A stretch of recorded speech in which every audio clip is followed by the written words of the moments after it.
She was blind from birth and lived in poverty.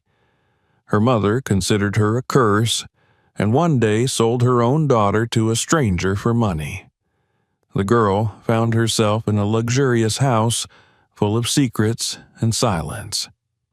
On her first night, everything changed. Subscribe and tell us in the comments what city you're from. In a forgotten corner of the city, where buildings leaned tiredly against one another and the streets reeked of old oil and desperation, a child was born in silence. The air was thick with humidity, the sky hanging low and dull, as though it too bore the weight of something unspoken. In a crumbling two-room shack surrounded by heaps of rusted metal and peeling wood, a girl came into the world without a cry. Her skin was dark as polished mahogany, smooth and warm. But her eyes, though open, saw nothing. The woman who birthed her, named Lorraine, looked down at the infant and felt no flicker of love. The silence of the newborn wasn't comforting, it was ominous. She waited for the scream, the wail, the proof of life. When none came, she cursed under her breath. A nurse in the overcrowded public clinic leaned in, examined the child, and said gently, "She's alive. Just quiet." But Lorraine already knew something was wrong. She could feel it in her bones. Weeks later, a doctor confirmed it.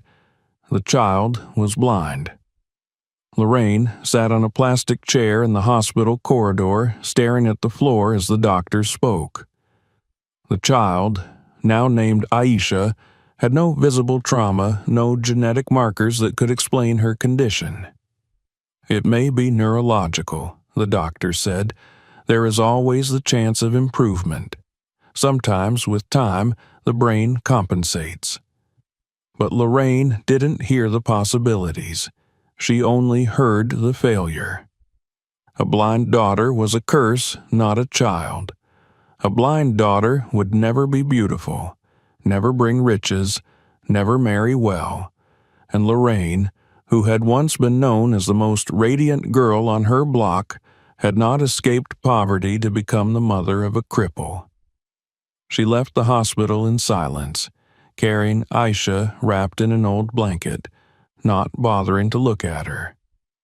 The infant's head rested against her mother's chest, absorbing a heartbeat that beat not with love, but with bitterness. The house in which they lived was no home. Its walls, warped and leaning, had absorbed decades of dampness and grief. The floorboards were split and uneven, and in winter cruel winds threaded their way through the gaps like fingers searching for warmth to steal.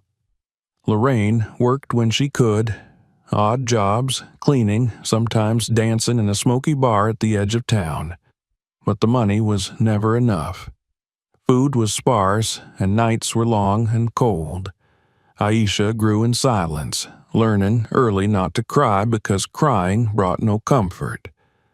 Lorraine gave her nothing but the essentials. There were no bedtime stories, no lullabies, no gentle hands to brush her curls. The child learned to bathe herself by feel, to navigate the small, cluttered rooms by memorizing the placement of every object. She heard the rats scuttling in the walls, the neighbors fighting through the thin plywood. She smelled mildew, cigarettes, and the sour breath of hunger. But the worst was the silence from her mother. Lorraine rarely spoke, and when she did, it was in clipped commands or low muttering. Aisha became fluent in the language of silence. As she grew, her features began to sharpen. Her face, though unseen by herself, was striking. High cheekbones, full lips, a natural symmetry that others noticed even if she could not. Her hair coiled in rich spirals down her back, and her skin, unmarred and luminous, held a softness that seemed at odds with her surroundings. Strangers sometimes remarked on her beauty in passing, but Lorraine waved it off. What use was beauty if the girl couldn't even see? Aisha didn't know what beauty meant. She only knew she was different. Children avoided her. She could hear their whispers, their snickering. At school, if she ever made it there, she sat alone. She had no friends, no books in Braille, no tools to guide her. But she had her mind, and it wandered. She imagined gardens with warm sunlight and flowers she could smell but not name. She imagined music drifting through open windows. In her head, she created spaces where she was not alone. Lorraine, meanwhile, grew older and harder. The lines on her face deepened, and the bitterness in her voice sharpened. She looked around her neighborhood and saw younger women rising. Some had married rich men, some had escaped to other cities. But she remained, trapped by a daughter she never wanted, a ghost of the beauty she once wielded like a weapon. One night, when Aisha was 16, Lorraine sat outside the house on a broken lawn chair, smoking a cigarette as the sun bled into the horizon. A man in a suit, sharp, too clean for this part of town, approached. He spoke softly, cautiously, but his words carried weight. He worked for a man, he said. A very wealthy man. An old man. He was looking for something, not love, not companionship. Just someone quiet, obedient, a presence. A wife by legal terms, but not in spirit. Lorraine listened, her eyes narrow, heart thudding. She laughed once, dryly, and then gestured toward the house. "I have just a thing," she said. "Pretty face, won't talk back, blind as a bat." The man didn't flinch. He nodded. That might do. They spoke for a long time. Numbers were mentioned, arrangements. Lorraine leaned back and smiled for the first time in years. The money was enough to leave this place, enough to start over. Inside, Aisha sat on the floor near the broken radiator, feeling the cool metal against her arm. She had heard her mother talking to someone, but the words were distant. The tone, however, she recognized, calculated, focused. Lorraine never sounded like that unless she was getting something she wanted. Over the following days, Lorraine was different. She cooked, she cleaned. She even bought Aisha a new dress, plain but whole. The gesture confused the girl. She didn't know how to respond. She sat still as her mother brushed her hair for the first time in memory, pulling through the tangles with more force than needed, but without anger. Aisha remained silent. The morning of the departure came. Aisha was told she'd be going on a trip, that someone important wanted to meet her. Lorraine's voice was flat, unreadable. Aisha dressed in the clothes laid out for her and waited. Her hands trembled slightly. A black car arrived. Aisha was led outside and felt the warmth of the sun on her face, the weight of goodbye in the silence behind her. Lorraine did not hug her, did not say farewell. She simply closed the door and vanished back inside. The man from before guided her into the car. She sat on smooth leather seats, inhaling a scent she couldn't place. Clean, expensive, foreign. The engine purred to life. Aisha didn't speak. She had learned long ago that silence was safest. But in her chest, her heart beat faster than it ever had. As the city fell away behind her, Aisha pressed her fingers against the glass, feeling the vibrations of speed and distance. She didn't know where she was going or why, but somewhere beneath the fear, something unfamiliar stirred. A question, faint and fragile. What if something could change? What if this was not an end, but a beginning? And for the first time in her young life, she dared, just barely, to hope. The car moved smoothly, gliding over streets that Aisha could not see but could feel in the subtle changes of the road beneath her. She sat stiffly, her hands folded in her lap, fingers nervously tracing the seams of her dress. The air inside the car was cool and carried the faint scent of leather and something sweet, polished wood maybe, or expensive cologne. Beside her, the man who had come for her remained silent, his presence quiet but unwavering. Aisha didn't speak. She had learned from childhood that silence was safer than questions. As the city's noise faded behind them, replaced by a low hum of tires on asphalt, her mind circled restlessly.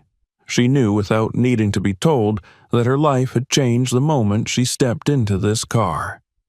The house she had left, the peel-in paint, the damp mattress, her mother's distant voice felt impossibly far away, like a place from someone else's dream. She didn't know where she was being taken or why, and that not knowing felt heavier than the air around her. Time slipped by without measure. She felt the car slow, the road change texture beneath them, gravel crunching now instead of smooth pavement. The car finally stopped, and the man spoke for the first time since they had begun the journey. "We're here." Aisha's pulse quickened. She reached for the door handle, but before her fingers could find it, the door opened from the outside.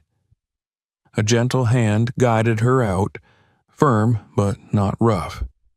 She stepped onto a driveway that felt too clean beneath her worn shoes, smelled too fresh to belong anywhere near the city. The man's voice again. "There are steps ahead. Let me help you." She allowed herself to be led. The air smelled of flowers she couldn't name, of trimmed grass and something sweetly unfamiliar.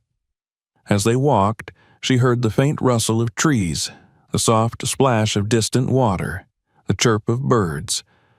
All sounds she knew, but not like this, not wrapped in stillness and order. They stopped. She could feel it in the pause of movement, in the shift of the man's posture beside her. "Wait here." He walked away, leaving her standing alone. Aisha's fingers curled into the fabric of her dress. She felt the sun on her face, warm and steady. Somewhere, far away, a door opened and closed. Minutes passed, or maybe more. Then footsteps returned. Several pairs, not just one. She straightened instinctively, bracing herself. A new voice, colder, older, male, spoke without preamble. "Is this her?" "Yes," the man replied. A pause, the sound of shoes shifting on stone. Aisha imagined eyes studying her, assessing her like a piece of furniture or a stray dog. "She is young," the cold voice said at last. "Pretty, but blind." "She is obedient," the other man replied, "and quiet." A sound of papers rustling, the scraping of a pen. Aisha stood motionless, her heart hammering against her ribs as the men spoke over her, as though she weren't there. She couldn't understand all the words, but she understood enough. Money, signatures, ownership. Then came a moment of silence that stretched too long. Finally, footsteps approached again. The man who had brought her leaned close. "It's done." Before she could react, she felt fingers at her elbow, guiding her back toward the car.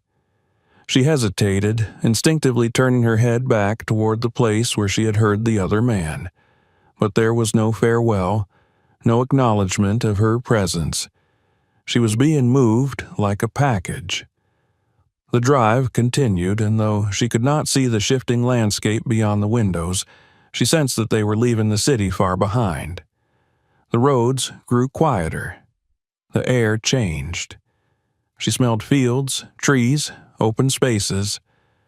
Hours passed in silence. Eventually, the car slowed again. The man spoke softly. "This is your new home." Aisha's heart tightened. She felt the car stop completely, the engine hum fading to stillness. The door opened, and she was helped out once more. The ground beneath her feet was smooth stone. She smelled flowers again, roses, maybe, or something like them, and the faint trace of water. The air was clean in a way she had never known, crisp and fragrant. A door opened. Voices murmured. The man guided her forward into cool shade. The temperature shifted as they crossed the threshold. She heard footsteps echoing off high ceilings, felt the cavernous space around her. The air smelled faintly of old wood, polished marble, something sweet like vanilla. "This is the main hall," the man said, almost kindly now. "You'll learn it in time." They walked slowly. Aisha tried to memorize the turns, the texture of the floors beneath her shoes, the direction of sound. She could hear more voices now, soft, respectful, distant, not like the shouts and curses she had grown up with. Finally, they stopped. A pause. The man's voice again, softer. "He wants to see you." Aisha didn't ask who. She knew. Another pair of footsteps approached, measured and slow. She felt the weight of another presence standing before her, silent. For a long moment, no one spoke. Then, the voice she recognized from earlier, the cold one, broke the silence. "You are Aisha." She nodded. "You are here now," he continued, his voice flat. "You will live here. You will have everything you need. Food, clothing, a room of your own. You will be safe." Another pause. "You are my wife. In name only. That is all." Aisha swallowed, her throat tight. She didn't understand. None of this made sense. The man's voice softened, barely. "I expect nothing from you. You're here because I need someone. That is all." Footsteps receded. The man who had brought her remained by her side. "You'll be taken to your room now." The rest of the day passed in a blur. Aisha was led through endless hallways, up wide staircases, past closed doors.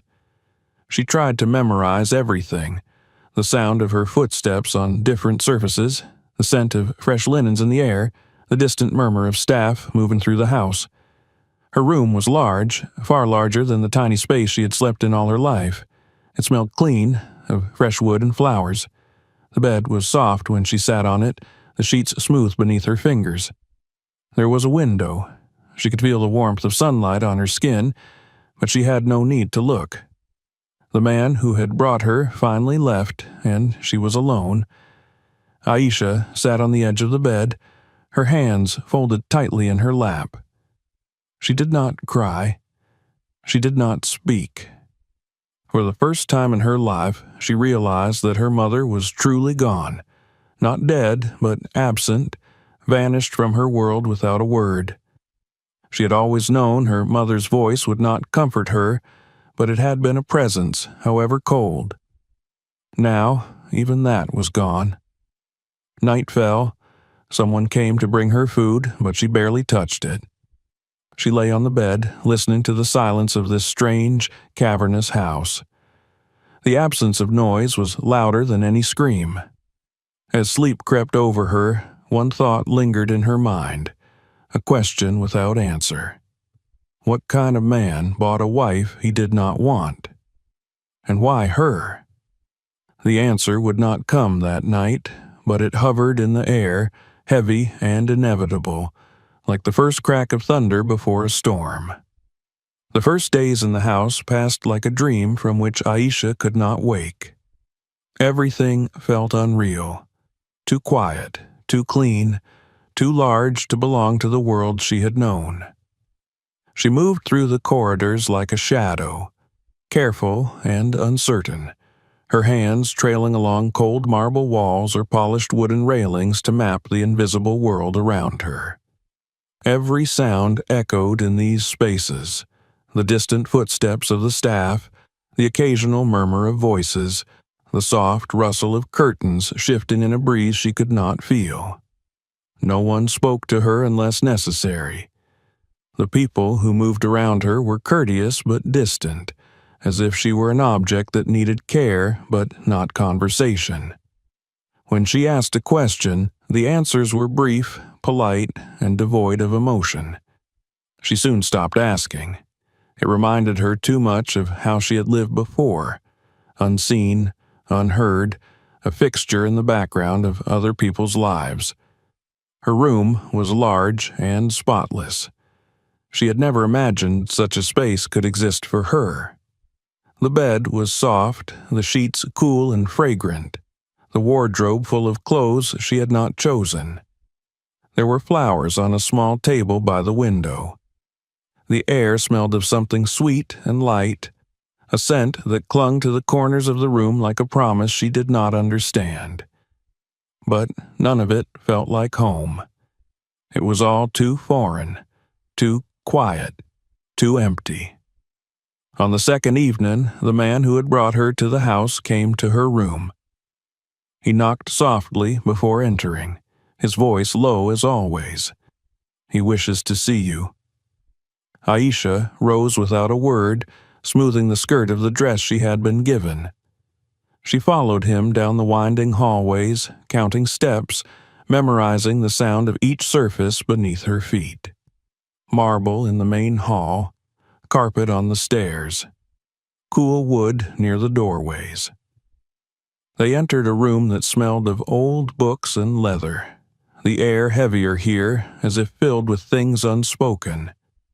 She heard the faint crackle of a fireplace, the soft shifting of someone seated. "You may leave," a voice said quietly. The man at her side stepped away, and she stood alone. For a long moment there was silence. Then the voice again, deeper this time, worn at the edges like old parchment. "You are adjusting." It was not a question, but she nodded anyway. "You may speak freely," he added after a pause. Her throat felt tight. She searched for words, but they were slow to come. "Yes," she said finally, "I am learning." The man, her husband, though the word meant nothing to her, did not respond immediately. She listened instead to the quiet rasp of his breath, the subtle weight of his presence. "You need not fear this place," he said at last. "No one here will harm you." The words were simple, but they fell heavily between them. Aisha said nothing.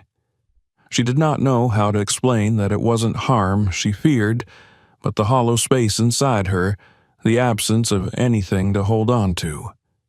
He dismissed her soon after, his voice low and even. She returned to her room and sat by the window, listening to the wind brushing against the glass, wondering why a man who seemed to want nothing would go to such lengths to bring her here. Days became weeks.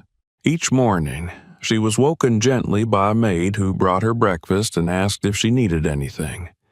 Each afternoon, she walked the halls alone, mapping them with her steps and fingertips.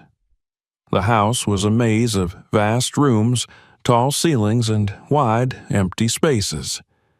The floors were cool beneath her feet. The air always smelled faintly of flowers and something older, something that lingered in the wood and stone. The staff moved around her like ghosts, careful and efficient.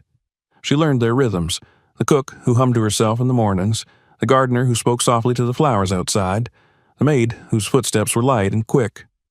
None of them spoke of the master of the house. His presence hovered like a shadow behind every closed door. It was not until the third week that Aisha began to notice the changes. One morning, as she walked past the grand staircase, she heard music. Soft, tentative notes drifting from a room she had never entered. She paused, listening. The melody was unfamiliar, hesitant, but beautiful. For a moment, she stood frozen, the sound pulling at something inside her she had forgotten she possessed. The music stopped abruptly. She moved away before anyone could notice her. Later that evening, she sat in her room and wondered who had played. The house seemed too quiet, too still for such things, but the memory of the notes lingered. The next day, she asked the maid about the music. The woman hesitated before answering. "The piano," she said quietly, "in the west wing." Aisha wanted to ask more, but the maid did not linger. She began walking toward the west wing during her daily explorations, learning the path, the distance, the sounds. One afternoon, she paused outside the door where she knew the piano to be. She placed her hand on the cool wood, listening. Silence. She did not enter. She only stood there, feeling the stillness on the other side. In the evenings, she took to sitting by her window, listening to the breeze, the occasional sound of footsteps on the gravel outside, the faint hum of life beyond the walls. Sometimes she thought she could hear the piano again, faint and fleeting, like a memory just out of reach. The days folded into one another, each one quiet and measured. She was given everything she needed: food, clothing, a soft bed, but she was spoken to rarely. Her husband remained distant, present only in passing, a voice behind a door or at the end of a corridor. Then, one evening, everything shifted. A storm had rolled in during the afternoon, heavy rain beating against the windows, thunder rumbling low in the distance. Aisha stood by the fireplace in the sitting room, listening to the rhythm of the rain, when she heard footsteps behind her. "You're not afraid of storms?" the voice asked. She turned slightly. It was him. "No," she said quietly. He moved closer, though still at a distance. "They remind me of things," he murmured, almost to himself. She said nothing.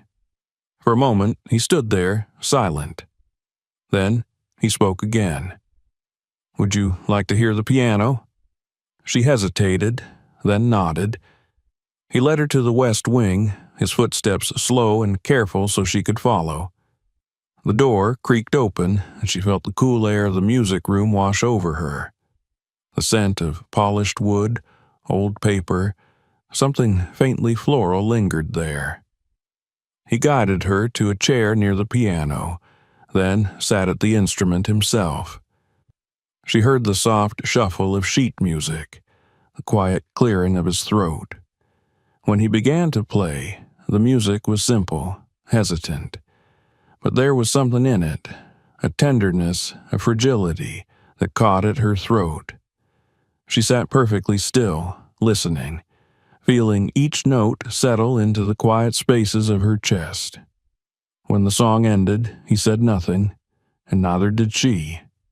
But something had shifted between them, subtle and real. From that evening on, the house felt less empty. The silences were no longer hollow, but filled with the echoes of music, the sound of footsteps moving through familiar spaces, the faint warmth of something she could not yet name. Aisha began to walk more boldly through the halls, her fingers brushing the edges of furniture, the cool stone of the staircase, the smooth wood of the banisters. She listened for the music in the evenings, and when she heard it, she smiled. She was still a stranger in this place, still a shadow moving through rooms too large for her. But now, the silence no longer swallowed her whole, and though she did not know it yet, her presence had begun to change more than just the echoes in the halls. She had begun to change the man who lived behind the closed doors. The weeks that followed settled over the house like soft dust, silent but not stagnant. The air no longer felt so heavy in Aisha's chest, though the house remained as vast and cold as it had been the first day she arrived. Something intangible had shifted, like the faint scent of rain before a storm or the slow cracking of ice beneath warming sun. She moved now with a little more ease, her hands knowing the turns of the corridors, her feet counting the rhythm of steps over polished floors. The unfamiliar had begun to wear thin, revealing a quiet pattern beneath. The piano music had become a thread weaving through her days. It did not play every night, but often enough that she began to wait for it in the evenings, leaning against the windowsill in her room, listening. She could not see the rain tapping gently against the glass or the shadows stretching across the floor, but she felt them, sensed their presence as surely as she felt the music winding its way through the halls. She did not know what had changed in the man she now shared this house with, but she felt the change nonetheless. His footsteps no longer echoed like the tread of a stranger. Sometimes they paused near the doorway where she sat, though he rarely spoke. When he did, his voice had softened, the edges worn down like sea glass smoothed by years of waves. It was in one of those quiet evenings, when the house felt more like a memory than a prison, that she found herself lingering by the conservatory. She had begun walking there every afternoon, drawn by the scent of flowers and the warmth of sunlight filtering through tall glass panes she could not see. The gardener, a kind older man with slow, careful movements, never said much, but she could hear him tending to the roses, humming quietly under his breath. One afternoon, as she knelt to feel the damp soil beneath the rose bushes, she heard footsteps approaching. Not the light tread of the maid or the heavy steps of the gardener, but measured, deliberate. She rose slowly, brushing dirt from her hands. "You like the flowers," the man said. His voice still carried that same even tone, but something had shifted beneath it. Curiosity, perhaps, or the faintest trace of something warmer. "They smell beautiful," Aisha replied simply. He stood there for a moment, as if unsure whether to speak again, then said, "My wife once tended these." The words fell between them like an unexpected drop of rain. Aisha remained silent, sensing that he was not speaking to her so much as to himself. "She used to talk to them," he continued after a pause. "Said they grew better when someone spoke kindly." Aisha lowered her head, fingers trailing gently over the petals. Maybe they did. It became a rhythm after that. He would find her in the conservatory or near the west wing, sometimes offering a few words, sometimes only his presence. She did not question why. She knew what it was to crave the sound of another voice without needing the weight of conversation. The house felt different beneath this quiet shift. The staff moved with less stiffness. The hallways seemed less cavernous. And Aisha herself began to change, though she did not notice it at first. She laughed one afternoon when the gardener's dog ran past her, its wet nose bumping against her hand unexpectedly. She asked the maid to read her a book one evening, and though her voice stumbled awkwardly over the words, Aisha listened with quiet attention. The silences between the walls no longer felt like chains, but like spaces waiting to be filled. It was during one of these afternoons, sitting in the conservatory with the sound of bees humming faintly beyond the glass, that she first heard whispers from the staff, words spoken when they thought she was too far away to hear. "She's different," one voice murmured. "The master is different too," another answered. Aisha said nothing, but the words lingered in her mind long after. One evening, long after the household had quieted, Aisha sat near the fireplace in her room, fingers tracing the carved patterns along the wooden arm of her chair. She had grown used to the hush of the house at night, but tonight something felt different. A tension in the air, a ripple beneath the calm. The sound of footsteps drew her attention. Not hurried, but heavier than usual. She listened closely as they passed her door, then faded down the hall. The next morning, the maid's voice was subdued when she brought Aisha her tea. "The master's unwell today," she said quietly. Aisha felt a tightness bloom in her chest that she did not understand.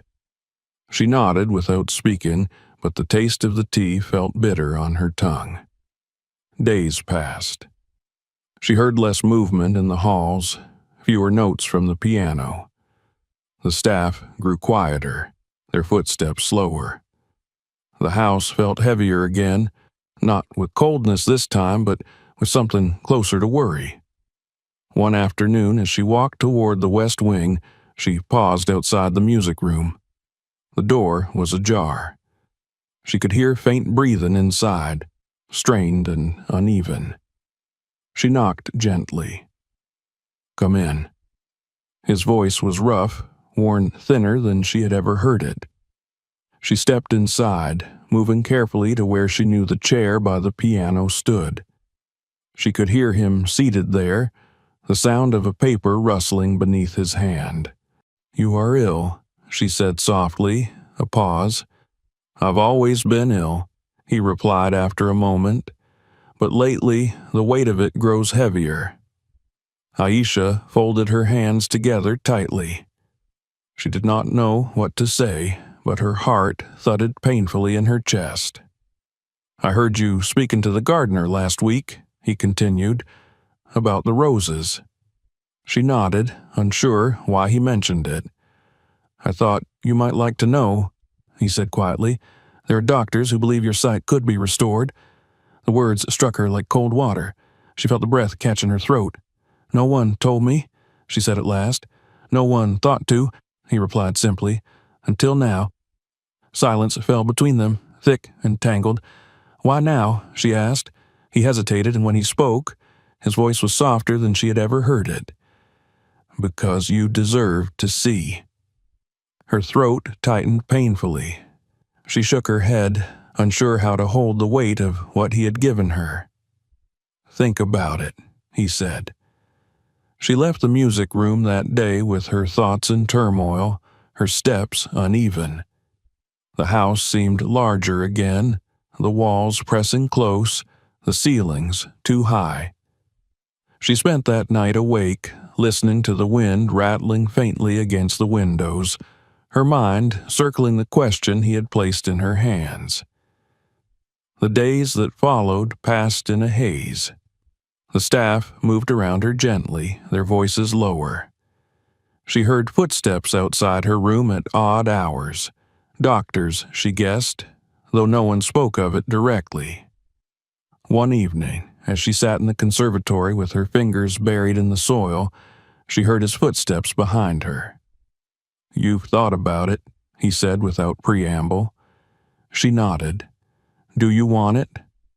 She swallowed, her throat dry. "I don't know." He sat beside her, the first time he had done so in all these weeks.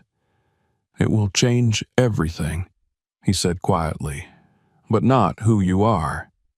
She turned her head toward him, sensing the truth in his words. "Why do you care?" she asked. He did not answer immediately. "Because I brought you here," he said at last, "and because I see you." The words settled into her chest like a stone sinking slowly beneath water. That night, she lay awake long after the household had quieted, her mind turning over his words, the offer, the weight of choice. By morning, she knew her answer. The morning was unusually quiet. Even the air itself seemed to have paused, hovering uncertainly in the stillness that had settled over the house. Aisha awoke before the maid arrived, her eyes open but unseeing, her hands resting lightly on the cool fabric of her bedding.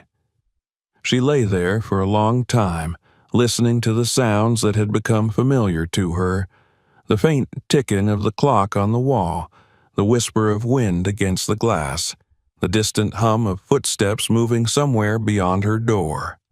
But this morning, everything felt different. Waited. When the maid did finally arrive with her tray, Aisha's voice was calm and steady. "Tell him I will do it," she said. The maid paused only briefly, then nodded and left without a word. Aisha sat upright, her fingers absently tracing the embroidery on the edge of the sheet. She felt neither fear nor relief in that moment, only an odd kind of clarity, as if a thread that had been winding around her heart had finally been pulled free. She did not know what would come next, whether the world beyond her blindness would embrace her or overwhelm her, but she knew she could not stay suspended in shadows forever. The days that followed moved quickly, filled with preparations and quiet conversations behind closed doors. She could hear the difference in the staff's footsteps now, a mixture of tension and anticipation, hushed voices exchanging fragments of information she could not fully grasp.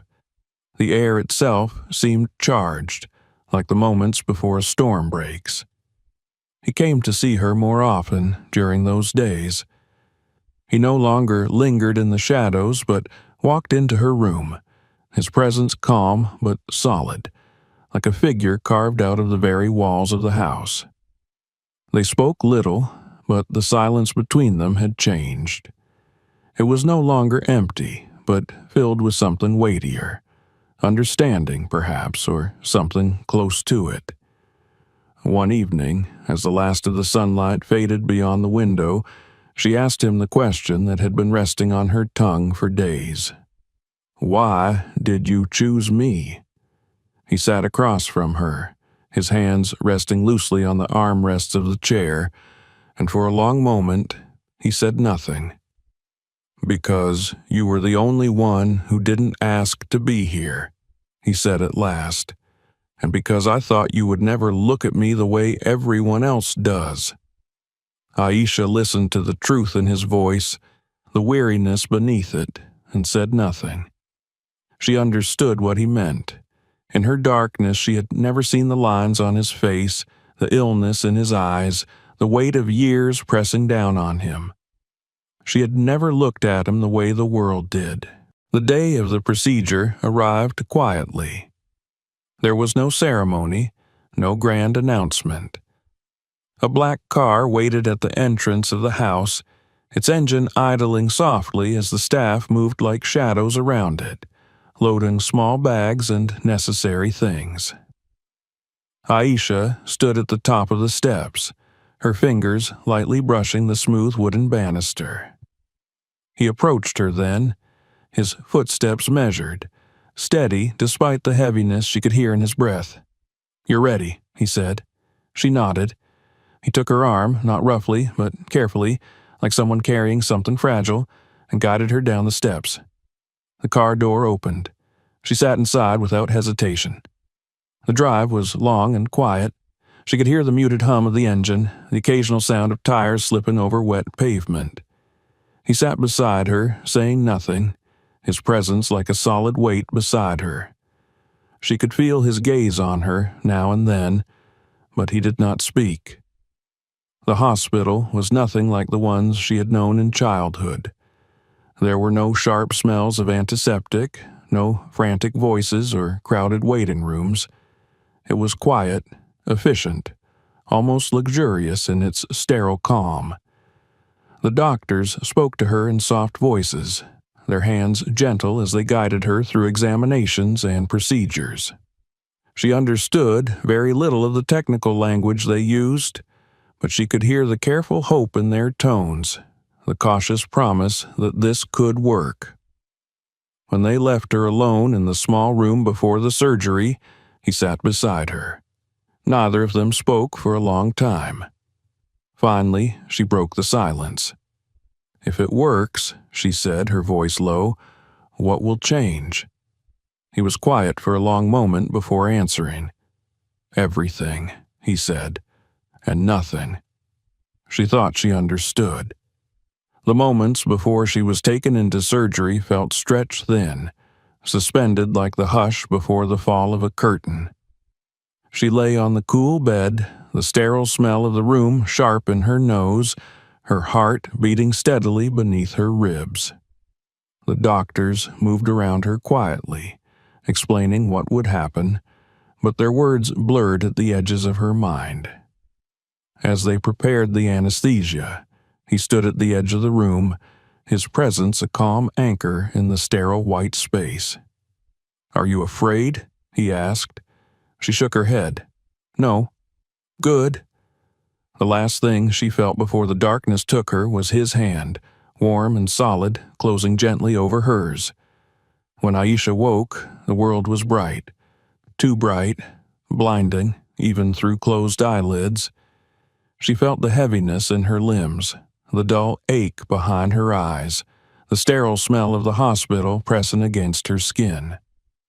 The nurses moved around her, their voices soft and careful. She could hear the edges of excitement in their tones, the cautious optimism. She kept her eyes closed, not ready to face whatever waited beyond. He was there when they left, his breathing steady beside her bed. "You can open them when you're ready," he said. It was not until evening, when the room had grown quiet and the light softened against her eyelids, that she finally did. The world rushed at her all at once, shapes and colors and brightness that made her gasp and flinch. Everything was too sharp, too much. She pressed her hands against her face, trying to hold herself together. He said nothing, simply sat there, waiting. Little by little, the world began to make sense. The colors blurred into forms, the brightness softened into shapes. She saw the walls of the room, the window beyond, the vase of flowers on the table. And him, sitting quietly beside her, his face lined and weary, his eyes tired but clear. He did not smile. He simply watched her, waiting. She took in the details slowly, the silver in his hair, the hollows beneath his eyes, the fragile way his hands rested on his knees. He looked nothing like the man she had imagined in the darkness. And yet, in that moment, she understood that it did not matter. The next days were difficult. Every sight felt like a flood, every shape too sharp, every color too bright. She spent hours in quiet rooms with doctors, learning how to interpret what her eyes told her, how to move in a world she had never seen. But every evening, when the noise and brightness became too much, he was there. He did not speak much, but his presence was steady, a quiet reminder of the space she had carved for herself in the world. One afternoon, as she sat by the window in her hospital room, watching the trees sway gently in the breeze, he sat beside her and spoke. "When you are ready," he said, "we will go home." She turned to look at him, really look at him, for the first time. The years on his face, the illness in his body, the weight of a life lived mostly in shadow. "I am ready," she said. They returned to the house together, the journey quieter than the one that had first brought her there. She sat beside him in the car, her eyes open now, watching the world unfold around her like a story she had only heard in fragments. When they arrived, the house felt different. Smaller, perhaps, or maybe simply less empty. She walked through the halls slowly, relearning the spaces she had once only known by sound and touch. The staff greeted her quietly, their faces cautious but kind. That evening, she sat in the music room, her fingers tracing the smooth edge of the piano keys. She turned when she heard him enter. "I never asked," she said softly. "Why the piano?" He sat across from her, his posture slightly hunched, his breath slower than before. "My wife used to play," he said. "Before." Aisha nodded, understanding more in that one word than he had ever told her. She placed her fingers on the keys and pressed down, letting a single note linger in the air. The sound was soft, clear, and new, like everything else. The house felt quieter than she remembered. Not the heavy, suffocating quiet of her first weeks within its walls, nor the brittle silence that had followed her mother's voice all her life. This was a quieter kind of stillness, a hush that settled gently over every corner, as if the house itself was holding its breath. Aisha moved through the halls slowly now, her footsteps measured not out of fear, but because she was learning the house all over again. Her eyes wandered constantly, drawn to the smallest things, the intricate carvings along the banister, the pale thread of cracks running like veins across the marble tiles, the flicker of candlelight dancing against the polished surface of a cabinet. She had known these walls by sound and texture, by the cold press of stone beneath her fingers, by the echo of footsteps against high ceilings. But now she saw them, and it was like seeing the face of someone whose voice she had heard her whole life without knowing their features. The days passed slowly, filled with discovery and disorientation. Sight had not come to her as the world promised in stories. It was not immediate clarity, no miraculous moment of beauty revealed. It was overwhelming, exhausting, sometimes painful. There were days when she retreated to her room, curtains drawn, eyes closed, longing for the familiar comfort of darkness. The brightness of the world pressed too close, too much to hold. But each morning she opened her eyes again. He gave her space as he always had. He did not crowd her, did not fill the rooms with unnecessary words. But his presence lingered, quiet, constant, like a thread running through the fabric of the house. Sometimes she would find him sitting in the music room, his fingers resting lightly on the piano keys without pressing them down. Sometimes she glimpsed him in the garden, seated in the shade, watching the roses sway gently in the wind. The illness showed more clearly on him now. She had not seen it before in her blindness, though she had heard it in the weight of his breath, the weariness in his voice. Now she saw the lines etched deep around his eyes, the pallor beneath his skin, the faint tremor in his hands. It startled her at first, the fragility of the man who had seemed an immovable shadow in her life, but over time it stopped frightening her. It was simply another truth, one of many she was learning to see. It took weeks before she ventured outside for the first time since returning. The day was bright, too bright, the sky a sharp, endless blue that made her squint. The air smelled of damp earth and blooming flowers, and somewhere in the distance she heard the faint trickle of the fountain she had once only known by sound. She stood in the garden, her feet pressing into the gravel path, and turned her face to the sunlight. The roses she had tended with her hands all those months ago now unfolded before her eyes.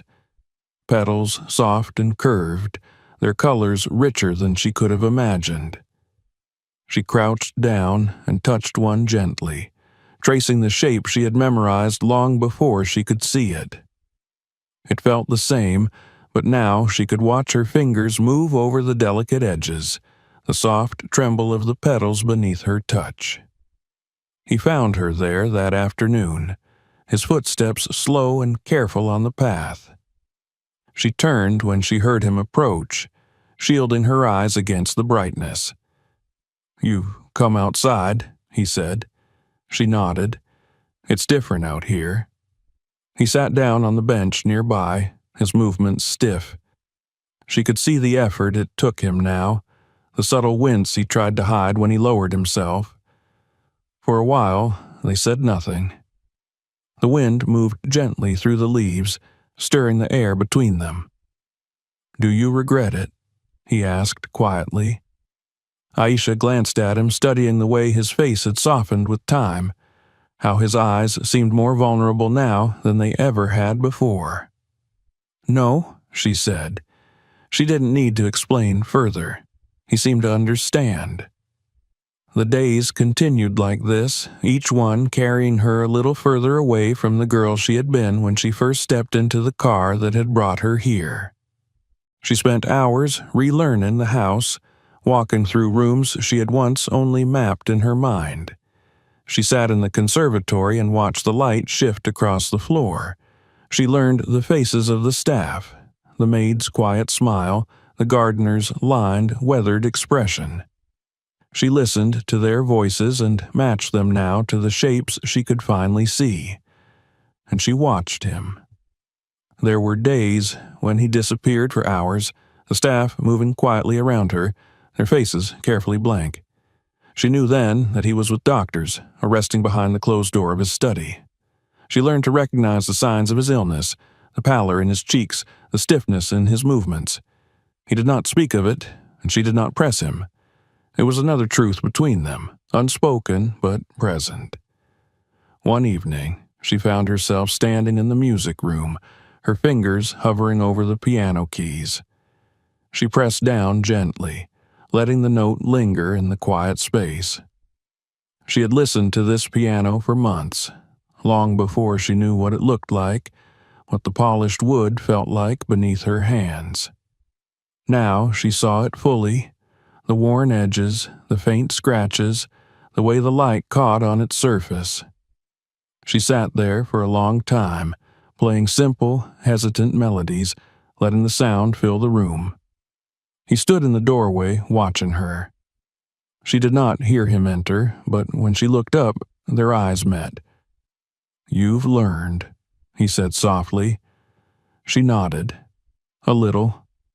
He walked slowly to the chair across from her, sitting carefully.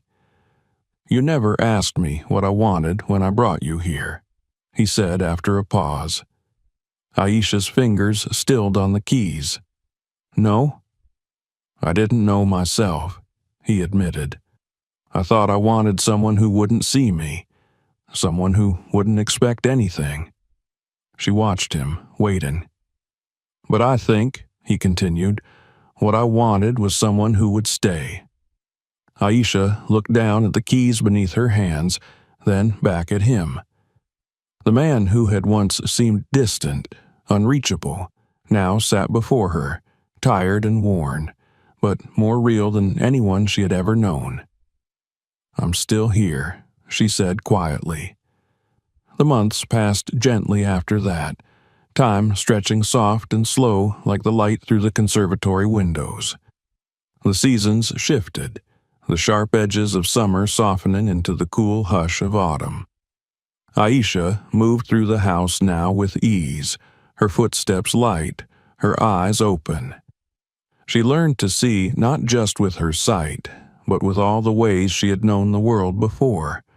The rhythm of footsteps, the weight of silence, the shape of a breath in the air. And he watched her laugh quietly with the maid, watched her fingers trail over the petals in the garden, watched her play soft notes on the piano in the evenings. His illness grew heavier as the days grew colder. She could see it now, the way his hands trembled when he thought she wasn't looking, the way his shoulders sagged beneath the weight of something unseen.